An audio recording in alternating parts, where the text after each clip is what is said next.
26-এ মিম party অর্থাৎ আসাদুদ্দিন ওয়াইসি তিনি বাংলায় 294 জায়গায় সিট দেবে, তার সঙ্গে কি জোট করা আছে? তিনি তো শুধু মুসলিম পার্টি নিয়েই তো শুধু ভোট করে।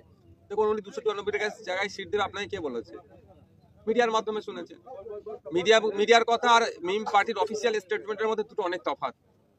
উনি আসুন, সময়ের সাথে দেখা যাবে। উনি আগে বাংলায় আসুন না। 2021 সালে তো উনি এসেছিলেন, লড়াই তো করেছিলেন, 7-8টা সিটে তো উনি ওনার দল কন্টেস্ট করেছিল। তো তাহলে আসলে আসুক, তারপর আলোচনা।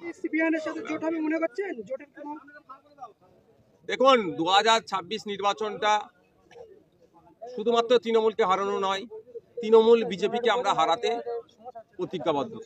তাই বিজেপি তৃণমূলকে হারাতে গেলে শুধু লেফট ফ্রন্ট, সিপিএম বা কংগ্রেস ব্যাপার নয়, আরও যে সমস্ত রাজনৈতিক দলগুলো আছে সকলকে সাথে নিয়ে ঐক্যবদ্ধভাবে যাতে বিজেপি তৃণমূলের বিরুদ্ধে আমরা ঐক্যবদ্ধ লড়াই করতে পারি, তার চেষ্টা আমরা চালাচ্ছি, অলরেডি শুরু করে দিয়েছি।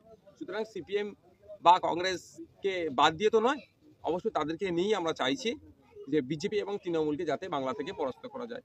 কারণ এই বিজেপি আর তৃণমূল মুদ্রার এপিট ওপিট, একজন শাসকে আছে, একজন প্রধান বিরোধীতে আছে।